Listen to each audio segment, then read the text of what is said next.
Наталья Бурнакова приняла участие в Айтысе только во второй раз.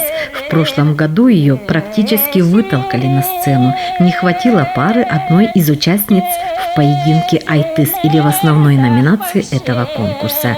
Но Наталья, являвшаяся выходцем из знаменитого рода Тахпахчи, не растерялась и заняла второе место. Нынче же, конечно, она стала победительницей Айтыс 2014. У нее в роду такие сильные тахпахчи, как Евдокия Тыгдымаева, Апанис Бурнаков, поэтому и она уже в раннем детстве напевала свои мелодии и тахпахи.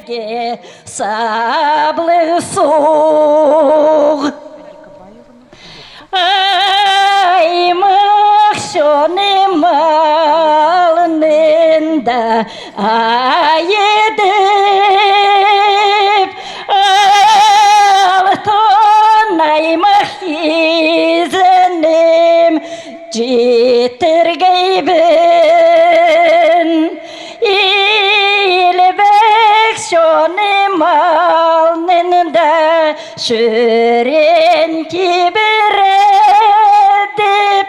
yitti sözüm söyler tursun.